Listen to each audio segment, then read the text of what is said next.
Atos capítulo 2, versículo 42 a 47. Quem abriu, diga amém. Diz assim a palavra de Deus: E perseveravam na doutrina dos apóstolos, e na comunhão, no partir do pão e nas orações. Em cada alma havia temor, e muitos prodígios e sinais eram feitos por intermédio dos apóstolos. Todos os que creram estavam juntos e tinham tudo em comum. Vendiam as suas propriedades, bens, distribuindo o produto entre todos, à medida que alguém tinha necessidade. Diariamente perseveravam unânimes no templo, partiam o pão de casa em casa e tomavam as suas refeições com alegria e singeleza de coração, louvando a Deus e contando com a simpatia de todo o povo. Enquanto isso, acrescentava-lhes o Senhor dia a dia os que iam sendo salvos. Que Deus abençoe a sua palavra. Amém. O tema da nossa reflexão, da nossa mensagem hoje é marcas de uma igreja relevante. Vou repetir: marcas de uma igreja relevante. O Dr. John Stott, um dos comentaristas bíblicos que tem influenciado a nossa geração, ele disse algo sobre a relevância da igreja, que precisa ficar guardada na nossa mente, no nosso coração, no nosso currículo oculto. Ele disse que uma igreja que não influencia uma sociedade, certamente será influenciada por ela, sociedade. Vou repetir: uma igreja que não influencia, que não gera, que não faz diferença numa sociedade, certamente essa igreja será influenciada por essa sociedade. Irmãos e irmãs, eu estou convencido de que nós sofremos de uma crise de identidade com relação à palavra igreja. A palavra igreja vem do grego eclésia, que significa chamados para fora. E qual é a nossa crise? A nossa crise muitas vezes é que nós, quando pensamos em igreja, pensamos em instituição, pensamos em organização. E todas as vezes que nós pensamos em igreja como instituição, como uma organização, geralmente isso se torna muito impessoal. É algo distante. Parece que não é algo que tem a ver comigo e com você. Parece que quando nós falamos de igreja nesta dimensão, é como se nós estivéssemos falando de um outro ente, e que não tivesse nenhuma relação pessoal conosco. Eu penso que a definição bíblica para a palavra igreja tem que ser aquilo que o Dr. Shedd chama de organismo vivo. Ou seja, um organismo dinâmico, algo que gera vida. Essa ideia é a ideia bíblica de igreja. Significa que eu e você somos igreja, e portanto isso faz com que nós tenhamos uma percepção agora pessoal. Quando eu penso em igreja como um movimento, como um organismo, isso pessoaliza. Isso tem a ver comigo e com você. Então, eu e você somos igreja. E é este organismo vivo é que move, que é dinâmico e que influencia uma geração. Quando a gente pensa desta maneira, a gente então coloca a estrutura em ordem. Porque então, se eu entendo que eu sou um organismo, e portanto isso é pessoal, isso tem a ver comigo, eu preciso de uma organização, eu preciso de uma estrutura. Então, igreja é um organismo e que necessita de organização, mas que, em essência, é um organismo. Quando eu penso assim, aí eu entendo que eu sou igreja. Então faça assim, com o dedo, por favor. Pode fazer, calma, não é para aceitar Jesus, sei que você é de Jesus. Faça assim, diga eu, mas fale, me convença, eu sou igreja. Quem? Levanta o dedinho agora e coloca bem aqui. Sou eu, Jesus. Eu sou igreja. Então, o ser igreja significa que onde quer que eu esteja, seja na universidade, seja numa escola de ensino médio, primário, seja num trabalho, seja num grupo familiar, seja nas nossas relações interpessoais, onde quer que estejamos, nós somos igreja. Então isso cria uma relevância, porque aí eu entendo de que o meu modelo de igreja não pode ser embasado em qualquer fenômeno de atualidade que se possa pensar igreja, mesmo que sejam igrejas importantes e relevantes. Porque o conceito que eu e você precisamos ter como marca terminante para a nossa vida sobre igreja, está nas Escrituras. Está exatamente nessa gênese que acontece aqui em Atos capítulo 2, versículo 42 a 47. Aqui está a formação da igreja de Jerusalém, a formação da igreja apostólica, a formação da igreja que de fato transtornou o mundo, como diz as Escrituras. Uma igreja que impactou uma geração, uma igreja que atravessou a história, uma igreja que hoje nós temos e precisamos ter como referência. Então nossa referência de relevância, de importância, não é qualquer igreja, ou qualquer estrutura institucional dos nossos dias. O nosso paradigma, o nosso modelo tem que ser esta igreja, porque essa igreja tem marcas relevantes e importantes do ser igreja. Por isso eu quero falar com você sobre algumas marcas que esse texto nos apresenta como sendo marcas de uma igreja importante, relevante para o seu tempo. E a primeira marca de uma igreja relevante é que esta igreja ela é marcada por um comprometimento da palavra de Deus. É uma igreja comprometida com a palavra de Deus. E o texto fala sobre isso. Observe o versículo 42 do capítulo 2. Diz assim: e perseveravam na doutrina dos apóstolos. Essa igreja que está se formando, ela persevera, e a palavra perseverar aqui é persistir mesmo, é ter solidez, firmeza, constância. Essa igreja estava fincada na doutrina dos apóstolos. A palavra doutrina nesse texto é uma palavra grega chamada didaquê, que significa instrução, ensino. E a ideia de ensino nesse texto não é apenas um passar de informação, não é apenas uma mensagem cognitiva na mente das pessoas, mas sim uma informação que gera formação,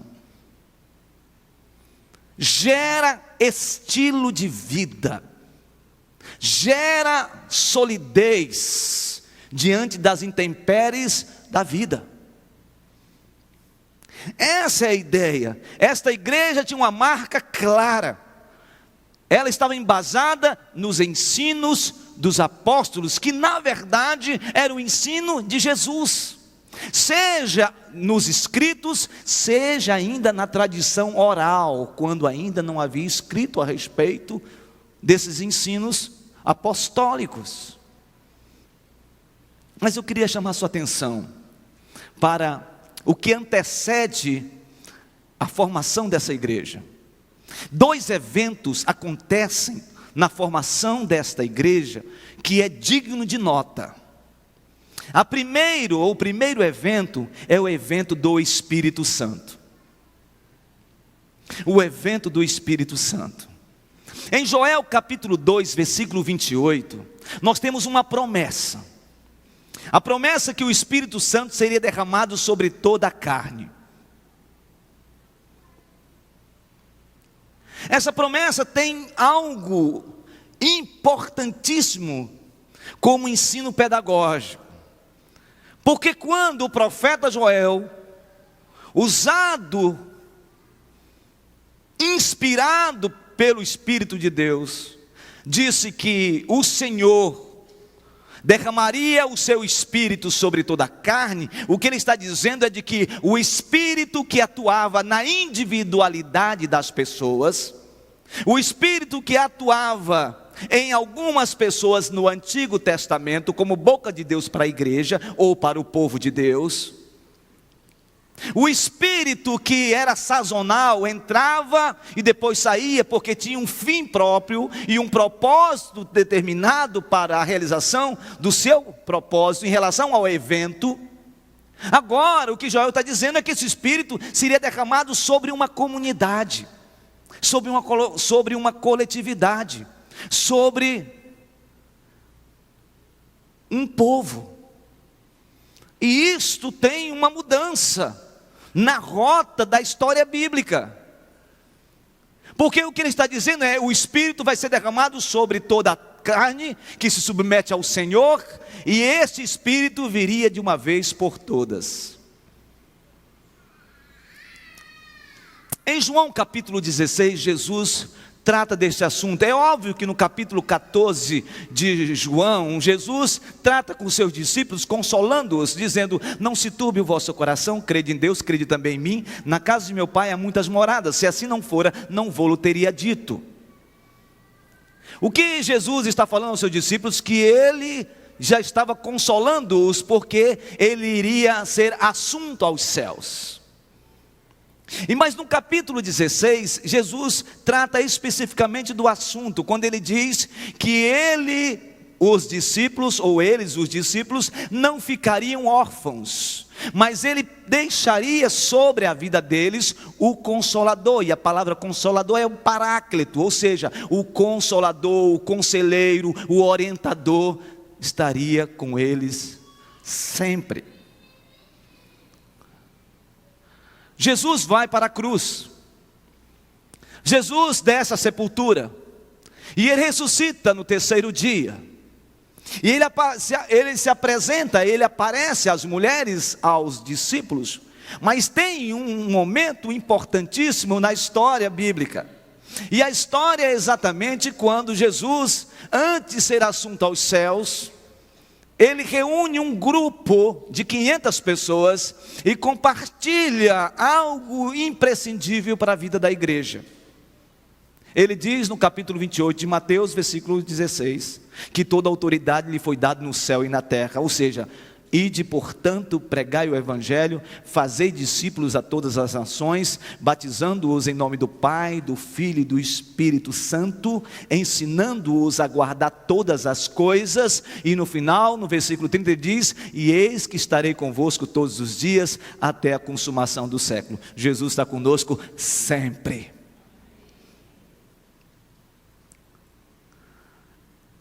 Há um texto correlato que às vezes passa despercebido de nós, que é o que está escrito em Lucas capítulo 24, versículo 49. Jesus está num processo de ascensão, e ele então fala algo para os seus discípulos. Ele diz assim: vão para a cidade tal e permaneçam nessa cidade até que vocês sejam revestidos de poder. A cidade que Jesus está falando é Jerusalém. Então os discípulos eles vão para Jerusalém. Eles recebem algo que Lucas trata no capítulo 24, versículo 49, sobre essa matéria, mas ele dá ênfase a isso no outro livro que ele escreve, que é o livro de Atos. Em Atos 1:8, antes da sua ascensão, ele diz: mas recebereis poder ao descer sobre vós o Espírito Santo, e sereis minhas testemunhas, aonde, irmãos? Jerusalém, Judeia, Samaria, e até aonde, irmãos? Até aos confins, da onde, irmãos? Da igreja presbiteriana de Manaus e adjacências. Quem crê nisso? Esse é um amém que vocês vão dar mesmo? Parece que o Espírito Santo está aí mesmo, aí nesse negócio. Amém, irmãos? Amém. Exatamente. Então, eles estão sendo movidos por essa dinâmica profética do Espírito de Deus. E aí vem algo importantíssimo, que está escrito no capítulo 1, versículo 14 e 15 de Atos. Esses discípulos que saem, que vão para Jerusalém, que recebem a palavra que serão revestidos de poder, agora eles entram num cenáculo em Jerusalém, 120 pessoas, homens e mulheres, eles entram e começam a entrar num processo de oração. E eles começam a orar, eles começam a buscar. E a Bíblia diz que naquele momento, como relata Atos capítulo 2, versículo de 1 a 4, um vento impetuoso entra naquela sala do cenáculo, daquela casa, e línguas como de fogo são distribuídas sobre eles, e eles são batizados com o Espírito Santo de Deus. E eles são tomados por um poder extraordinário. E ali se conclui, se completa exatamente a promessa de Joel capítulo 2, versículo 28. Porque quando eles estão sendo embriagados pelo Espírito Santo de Deus, há duas coisas que acontecem. A primeira é que este povo judeu, que moravam e residiam na diáspora, o povo da diáspora, o povo que estava fora de Jerusalém, o povo que estava na Mesopotâmia, o povo que estava distante na Ásia, este povo vinha para uma celebração pentecostal, ou seja, a celebração do Pentecostes, em Jerusalém. E esses judeus, eles tinham influência helênica, ou seja, grega. Então era uma miscigenação de gente dentro de Jerusalém, de judeus de vários lugares.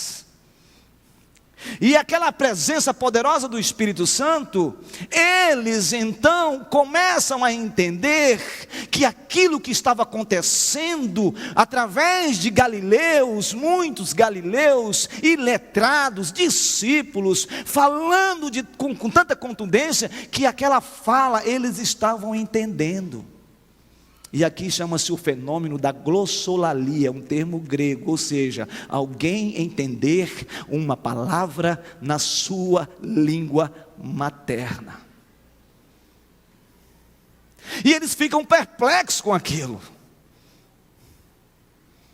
E aí eles levantam e dizem, alguns: esses homens estão embriagados, esses homens estão bêbados. E então Pedro se levanta e diz: nós não estamos bêbados e nem embriagados, mas aqui o que está acontecendo é uma ação do Espírito de Deus, profetizado pelo profeta Joel, no capítulo 2, versículo 28, que o Espírito de Deus seria derramado sobre toda a carne. Está acontecendo agora conosco, não é mais algo individual, não é algo mais só pessoal, isso pode acontecer na individualidade, na pessoalidade, mas o que está acontecendo conosco aqui é na coletividade, é na comunidade. O Espírito Santo veio na comunidade para ficar. Esta é a palavra. Então o primeiro evento que acontece é o evento do Espírito Santo antes da formação dessa igreja. Mas há um segundo evento, que é o evento da exposição poderosa da palavra de Deus. Pedro se levanta e prega o maior sermão da história que se pode contar a respeito de um sermão expositivo completo a respeito de Jesus. Pedro começa no versículo 22 falando sobre a vida de Jesus. No versículo 23, Pedro começa a falar sobre a morte de Jesus, do capítulo 2. No versículo 24 até o versículo de número 26 e 30 e 34, ele fala sobre a ressurreição de Cristo Jesus. A partir do verso 34, ele começa a tratar, do 33 ao 35, ele começa a tratar sobre a exaltação de Cristo. Ele morreu, ressuscitou, e Ele agora está à direita de Deus Pai Todo-Poderoso, Criador dos céus e da terra. Ele é o Deus exaltado, o Cristo. E Ele completa essa mensagem, que é a mensagem sobre o senhorio de Jesus. Está no versículo 36. Cristo é Senhor.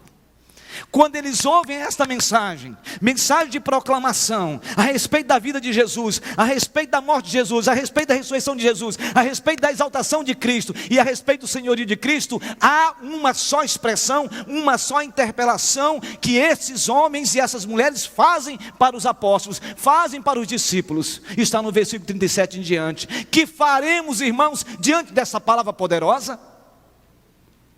E Pedro diz: arrependei-vos e convertei-vos, para que sejam cancelados os vossos pecados, e que todos vocês, em arrependimento, sejam batizados em nome de Jesus. O final do capítulo 2 é que 3.000 pessoas se rendem a Jesus. 3.000 pessoas se rendem a Jesus, são batizadas, sem contar crianças e mulheres. Aí o texto faz sentido. Capítulo 2, versículo 42 diz: e essa gente agora persevera na doutrina dos apóstolos. Meus irmãos, minhas irmãs, o Espírito de Deus e a palavra de Deus, o Espírito que inspira homens, através e que gera essa palavra, e que ilumina pessoas a entender esta palavra, nos leva a uma compreensão de que uma igreja relevante é uma igreja que preza pela palavra de Deus. Uma igreja que distorce a Bíblia, que faz uma análise errônea das Escrituras, essa igreja não é a igreja de Cristo. Irmãos e irmãs, nós estamos vivendo um tempo de superficialidade bíblica à luz das Escrituras. Nós estamos vendo uma era do imediatismo.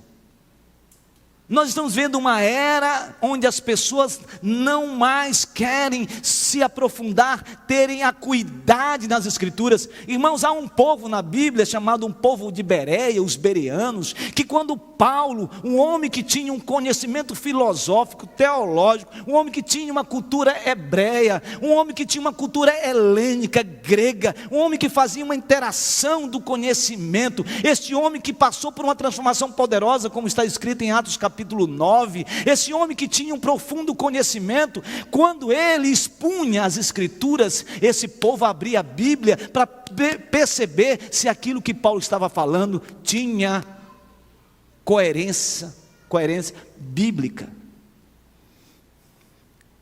Irmãos e irmãs, nenhuma igreja relevante é capaz de persistir e resistir se ela não estiver embasada nas Escrituras.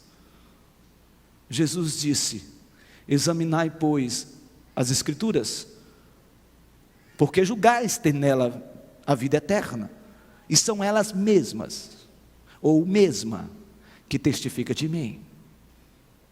Então, uma igreja relevante é uma igreja que é comprometida com a palavra de Deus.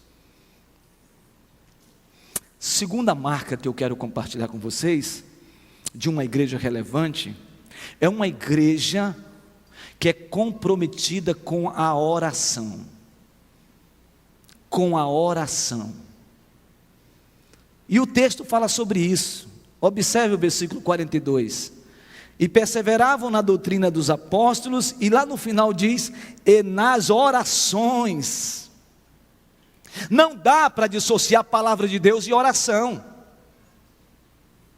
Quando eu leio a palavra, Deus está falando comigo. Quando eu oro, eu estou falando com Deus. Então, isto é uma correlação. E quanto mais eu busco a Deus na sua palavra, mais inspirado, mais cheio de graça e desejo eu tenho para orar. Em via de regra, quem não ler a Bíblia não tem prazer na oração. Mas quem lê a Bíblia tem prazer na oração.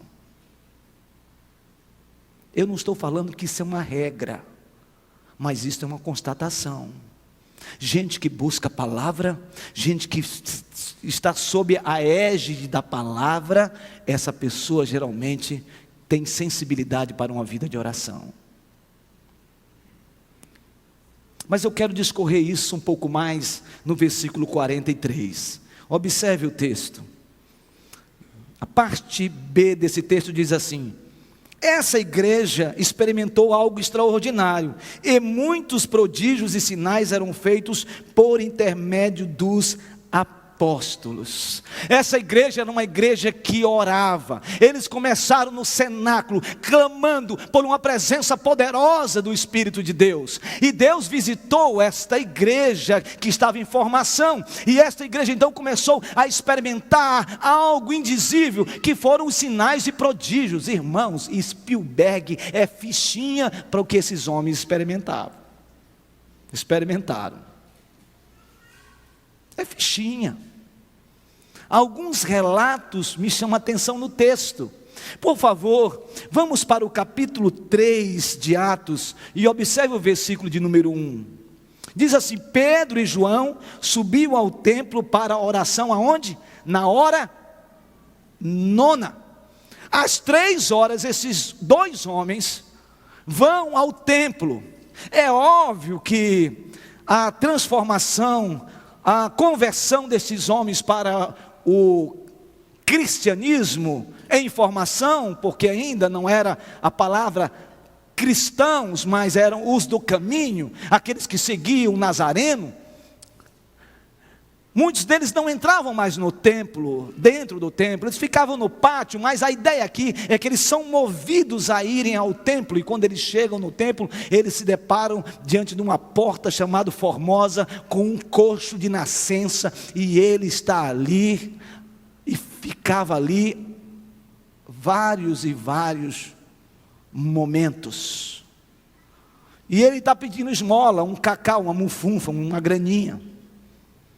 E esses homens, Pedro e João, eles chegam perto, e ao chegar perto, ele percebe a mão estendida, provavelmente deste homem, e eles dizem: eu não tenho nem ouro nem prata. Nós não temos nem ouro nem prata, mas o que nós temos nós te damos. Em nome de Jesus, o Nazareno, levanta e anda. E o que aconteceu, irmãos?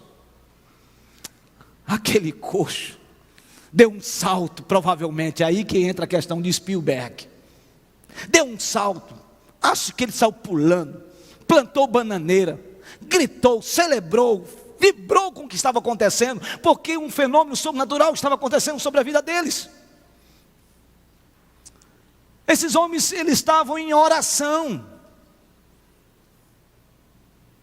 Mas mais ainda me chama a atenção, é que esses homens que fizeram isso, eles foram escorraçados, eles foram confrontados pelo Sinédrio, dizendo: olha, vocês têm que parar de falar desse Jesus, vocês não podem mais falar sobre isso. E eles disseram: como nós podemos parar de falar das coisas que nós vimos e ouvimos? E aí, por causa disso, eles pegam maior repreensão e depois repressão e saem de lá.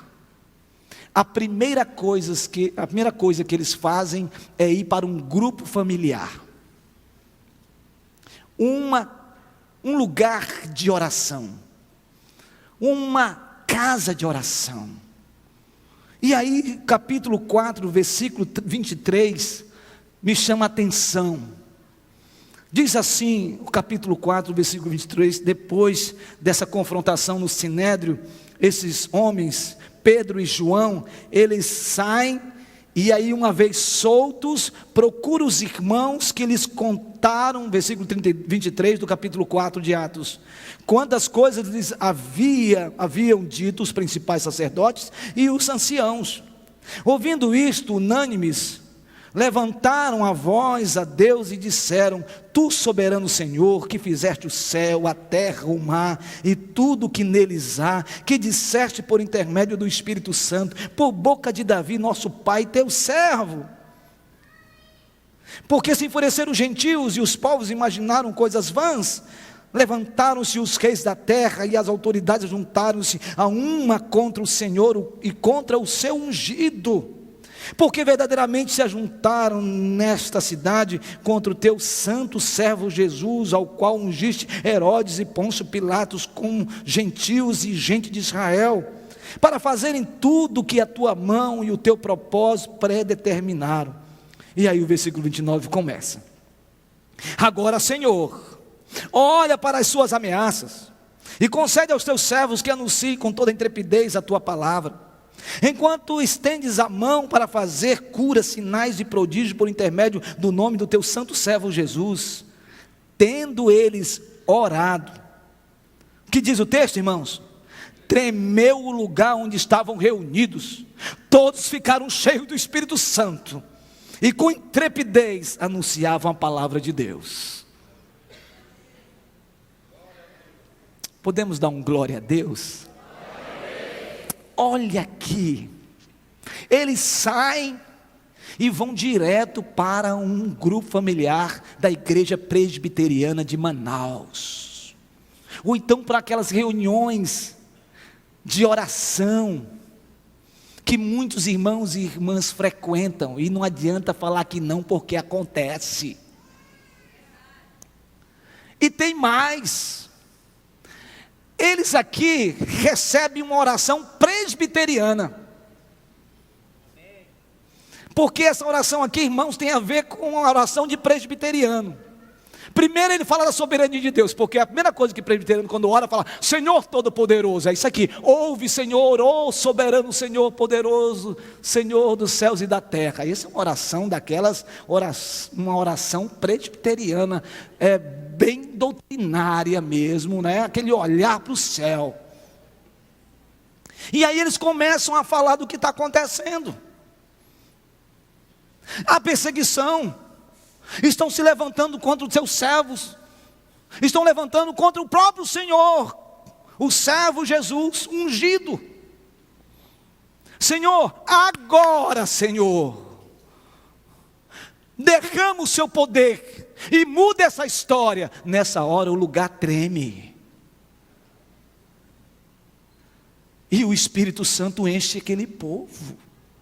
E a palavra encher é uma palavra plerô, que significa transbordar. Eles ficam transbordados, eles ficam cheios do Espírito Santo de Deus.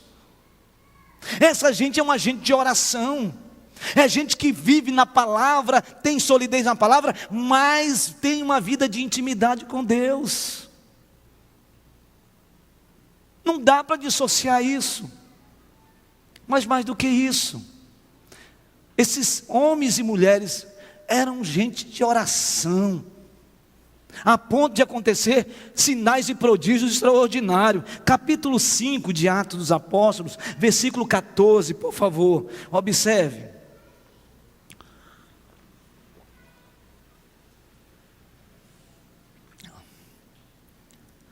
Versículo 14 diz assim: e crescia mais e mais a multidão de crentes, tanto homens como mulheres, agregados ao Senhor, a ponto de levarem os enfermos até pelas ruas e os colocarem sobre leitos e macas, para que ao passar Pedro, ao menos a sua sombra se projetasse em alguns deles. Afluía também muita gente das cidades vizinhas a Jerusalém, levando doentes e atormentados de espíritos imundos, e todos eram curados.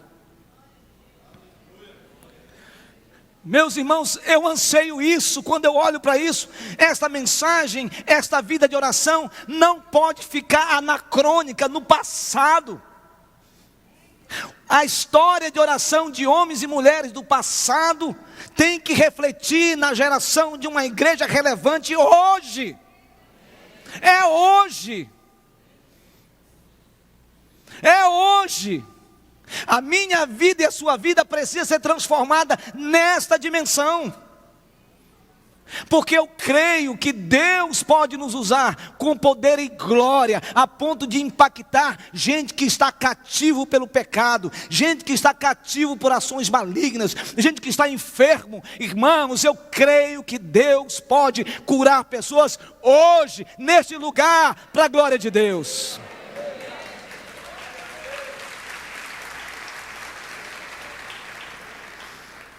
Uma igreja relevante é uma igreja comprometida com a palavra, sim, mas é comprometida com a oração também.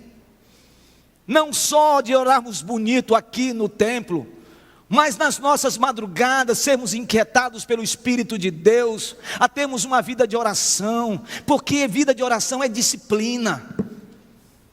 As coisas não acontecem da noite para o dia. Nós precisamos nos retroalimentar disso. Mas há uma terceira marca que me chama a atenção. Uma igreja relevante, ela é marcada pelo comprometimento com a palavra de Deus, com uma vida de oração e com comunhão. Comunhão. O texto fala sobre isso. Atos capítulo 2, versículo 42. Essa igreja que é a igreja apostólica, a igreja que é nossa referência, que é o modelo, que é o nosso paradigma, ela também diz que ela perseverava na doutrina dos apóstolos e na comunhão. A palavra comunhão nesse texto é koinonia.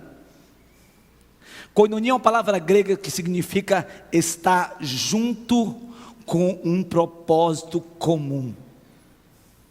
Significa que no meio da diversidade há unidade. Isto é koinonia. E o texto esclarece isso de uma maneira muito interessante. O versículo 44 fala sobre isso. Diz assim: todos os que creram estavam juntos e tinham tudo vendiam as suas propriedades e bens, distribuindo o produto entre todos, à medida que alguém tinha necessidade. Diariamente, esta comunidade perseverava unânime no templo. Eles partiam o pão de casa em casa e tomavam suas refeições com alegria e singeleza de coração.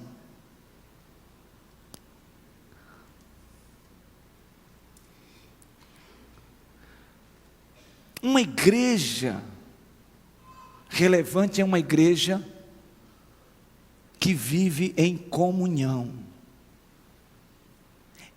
É uma igreja que entende que não pode ser uma distorção do texto bíblico, quando diz assim: comunhão, agora eu sei o que é.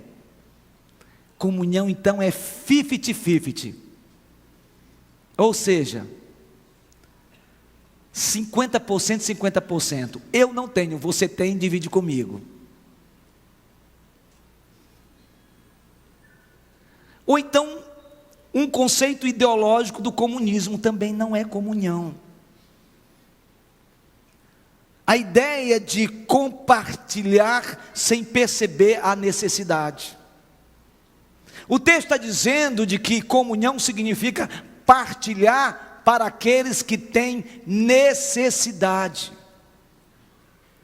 E aqui há uma palavra importante para a igreja, e eu creio que é uma palavra profética. Não é razoável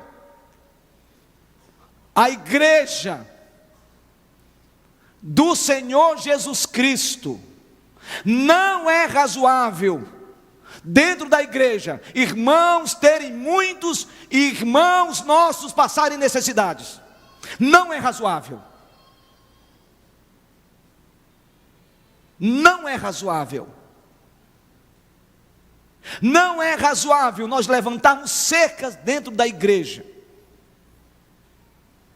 indiferentes à dor do irmão, indiferente à necessidade do irmão, de entrarmos nos nossos cultos e sairmos dele sem uma sensibilidade de perceber que ao meu lado ou alguém próximo de mim esteja passando privações e necessidades e eu não me dirigir a ele, seja para um apoio afetivo, seja para um apoio emocional, seja para um apoio espiritual e seja por um apoio financeiro.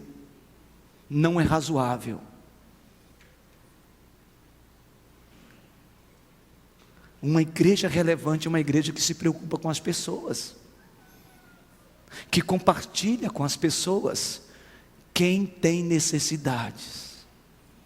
Esse texto ele é muito importante para a gente, porque talvez passe despercebido isso de nós, mas uma igreja que faz diferença é uma igreja que se importa. Uma igreja que faz diferença é uma igreja que está interessado no outro. Não é razoável nós entrarmos na igreja e gente chegar aqui e sair e não ter uma palavra, não ter uma conversa, não ter nenhum contato com ninguém. Tem gente que entra e sai dessa igreja e ninguém nunca deu um abraço, apertou na mão e perguntou o nome. Gente, quando a gente fala, dê uma boa noite para o seu irmão, ele faz, boa noite. A minha oração é que Deus dê um torcicolo, segure, boa noite, e fique. Qual é o seu nome? De onde você vem?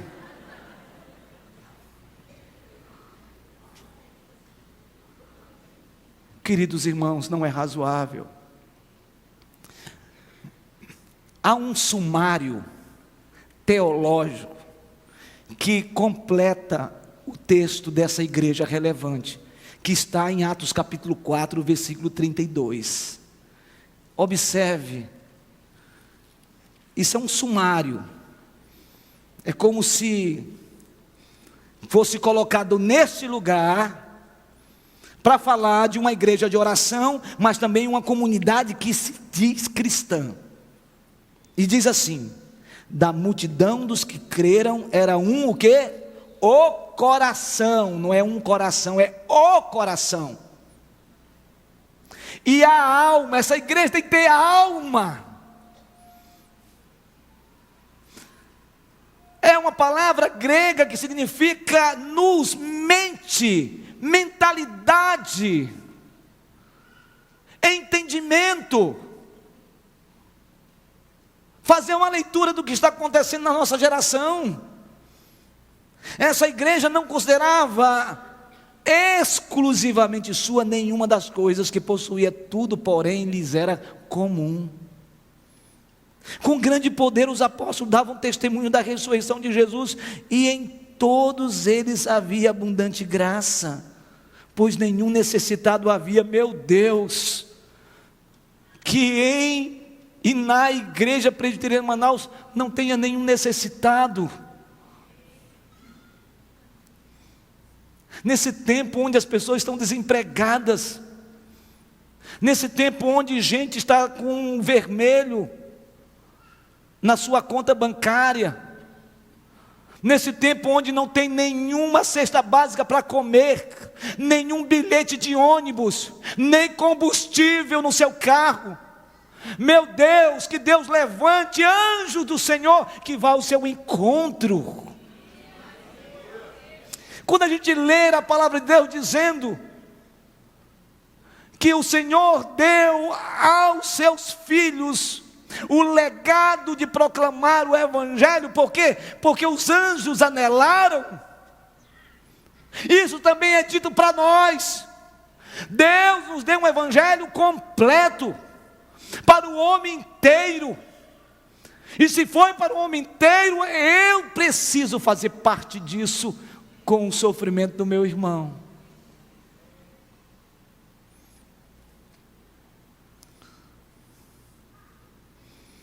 Esse texto diz assim: pois nenhum necessitado havia entre eles, porquanto os que possuíam terras ou casas, vendendo-as, traziam os valores correspondentes. Meu irmão, você está passando fome, eu vou orar por você agora. Tem que orar mesmo, mas sem vergonha. A oração vai te levar a mexer no teu bolso, porque no bolso muitas vezes tem escorpião, que não consegue tirar, porque a gente não é sensível a isso. Nós não entendemos isso ainda, a lei da semeadura. É hora da gente repensar nossa vida cristã. Não é razoável. E diz o texto: e depositava aos pés dos apóstolos. Então se distribuía a qualquer um à medida que alguém tinha necessidade. Ou seja, isto é visão comunitária. Entregar para quem tem necessidade. Irmão, será que nós temos levantado cercas nesta área? Irmãos, já são 9 horas.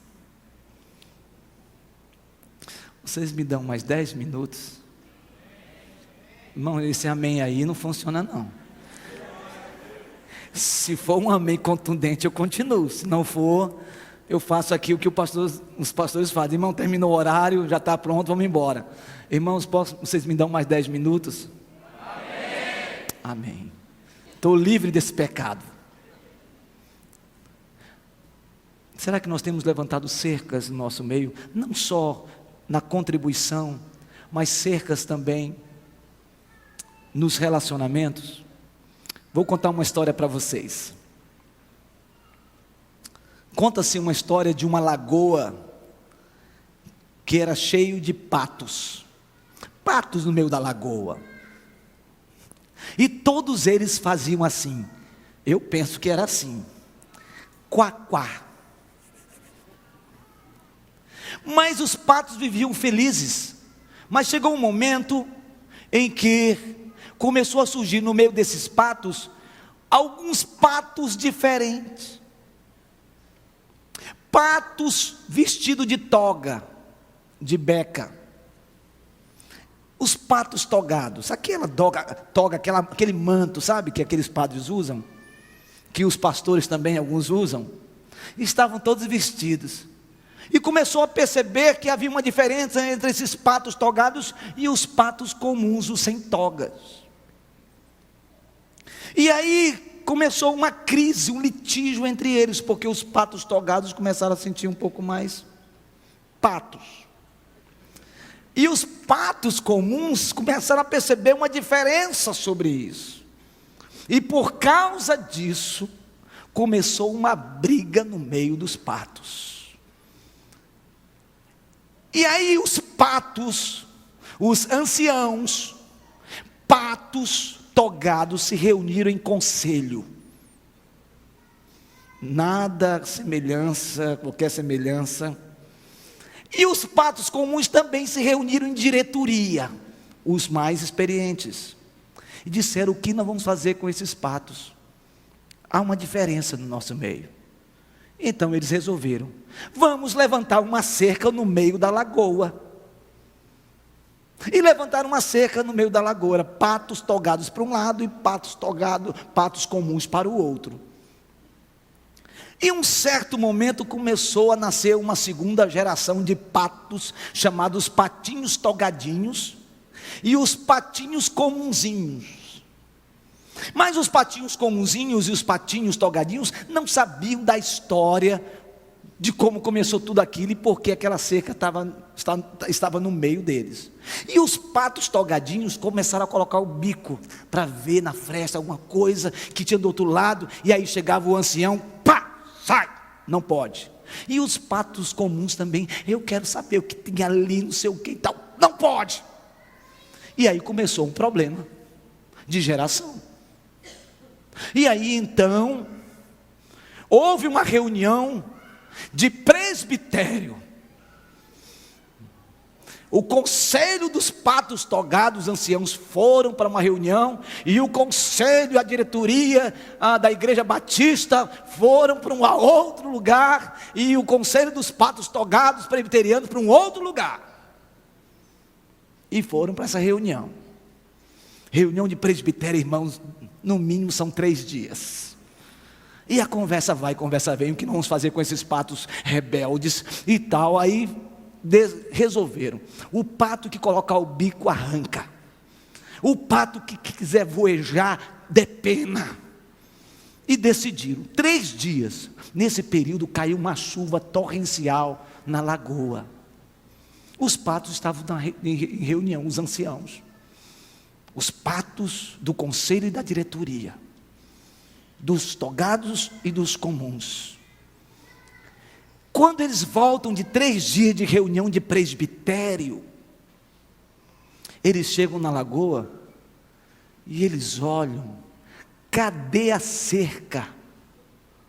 A cerca sumiu, a chuva transbordou, e a seca já, a lagoa estava repleta, estava cheia. Mais do que isso, os patinhos togadinhos com os patos comunzinhos, todos estavam juntos novamente, se abraçando e tal, aquela coisa toda, tirando toga, não sei o que e tal, se beijando, se abraçando, aquilo, né? E sabe que no final eles faziam assim, quá, quá.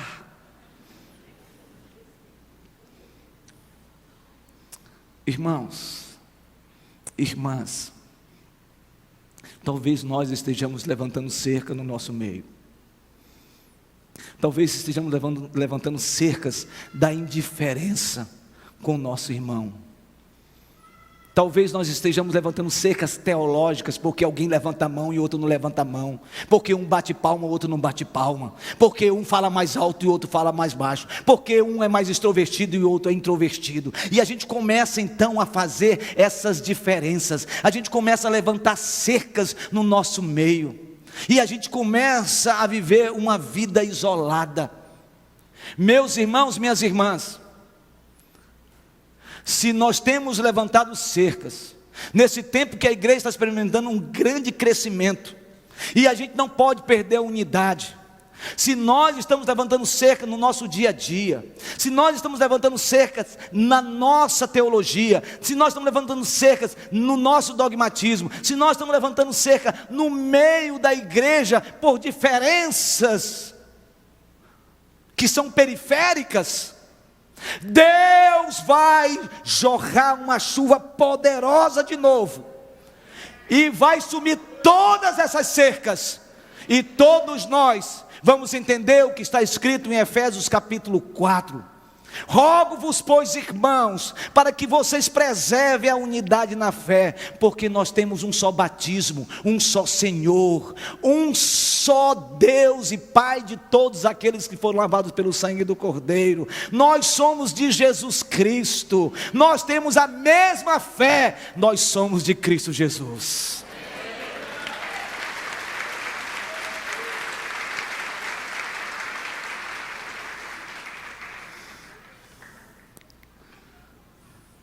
Uma igreja relevante é uma igreja comprometida com a palavra de Deus, comprometida com a oração, comprometida com a comunhão, e uma igreja comprometida com a evangelização. Com a evangelização. Versículo 47 do capítulo 2 diz algo muito lindo ali. diz que eles continuaram vivendo uma vida tão empática, tão contundente no meio do povo, que esse povo era atraído pela empatia desta igreja, que isso resultava numa proclamação poderosa, e o texto diz que o Senhor acrescentava dia a dia nessa comunidade os que iam sendo salvos. Irmãos, eu estou convencido, uma leitura pessoal minha, de que Deus está sendo muito favorável à nossa igreja. Essa igreja tem um DNA missionário, uma igreja que vive na zona urbana, em grupos pequenos, que ora, que compartilha a palavra, que fala do amor de Deus, mais de 400 grupos acontecendo, anunciando o Evangelho. E Deus tem acrescentado nesses anos 500, 600, 700 pessoas nesta igreja por ano. Povo que está com fome de Deus, palavra de Deus, sendo discipulados, gente que está sendo oxigenado a partir desta visão que Deus deu para essa igreja, que são os grupos familiares. E esse movimento pujante é que faz com que a gente tenha um olhar para fora como igreja. E aí, nós somos 35 congregações só aqui em Manaus. Nós somos 115 congregações no interior. E tudo isso é movimentado por esse braço, que são os grupos pequenos, os ministérios dessa igreja e os departamentos. E isso tem movimentado a nossa igreja no interior, com 2 barcos que não param, com barcos pequenos que vão e voltam, proclamando o Evangelho. Nós estamos chegando em tantos lugares, movidos por esse movimento urbano que reverbera na zona rural, nos ribeirinhos, nos indígenas, na visão transcultural, numa paixão e um amor pelas pessoas carentes. Isso tudo que está acontecendo no nosso meio, eu creio,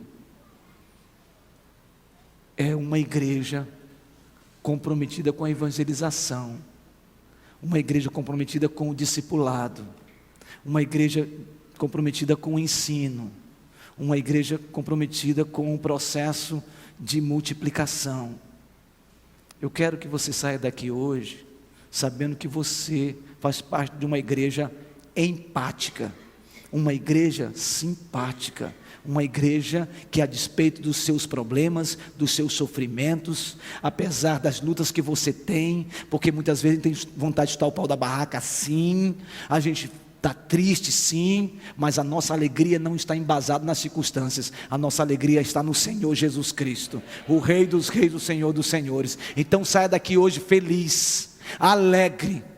Saia daqui hoje sendo uma pessoa, um crente, uma igreja relevante para esse tempo, uma igreja preocupada com a palavra, preocupada exatamente com a oração, preocupada com a comunhão e preocupada com a evangelização. Podemos, irmãos, estar longe da essência e do modelo desta igreja, mas esse modelo aqui é o nosso paradigma, é a nossa forma de pensar a igreja, e é assim que nós vamos avançar, para a glória de Deus, para a glória de Deus, para o louvor e glória de Deus, para o Senhor, a Ele a honra, a glória e o louvor, pelos séculos dos séculos, amém. Vamos aplaudir o nome de Jesus então?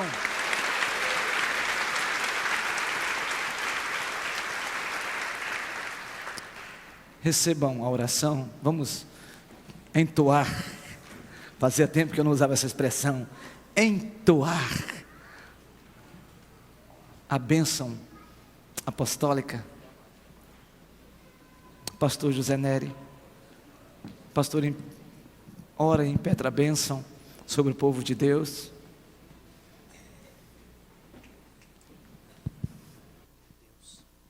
Vamos orar, queridos. Curve sua cabeça, feche seus olhos. Tudo que você ouviu, guarde e viva. Tudo que nós ouvimos, precisamos guardar e viver, porque é palavra, desejo de Deus. Senhor Deus e Pai, em nome de Jesus, nós nos aquietamos agora de pé, com o coração, a mente, inflamados, não por dor, ó Deus, mas pelo ensino, pela Tua palavra, pelas convicções que o Senhor nos tem dado. Ó Deus, pela ministração que recebemos nesta noite, neste lugar. E nós pedimos, ó Deus, em nome de Jesus, que o Senhor firme isto em nós, ó Deus, e que esta seja a nossa maneira de viver e conviver o Teu reino, ó Deus, uns com os outros. Sabemos, ó Deus, que o Senhor não quer seus filhos solitários, afastados, mas os Senhor os quer juntos, convivendo, abençoando uns aos outros. Dá-nos a Tua bênção, Senhor, nesta semana que começa hoje, ó Deus, e leva-nos, ó Deus, com esta convicção de alegria no Senhor, ó Deus, em nome de Jesus, e que a graça do Senhor Jesus Cristo, o amor de Deus, o nosso Pai, e as consolações, e as virtudes, e o poder do Espírito Santo, esteja sobre a sua vida, meu irmão e minha irmã, que está aqui, e sobre a igreja do Senhor, espalhada por toda a face da terra, agora e para sempre.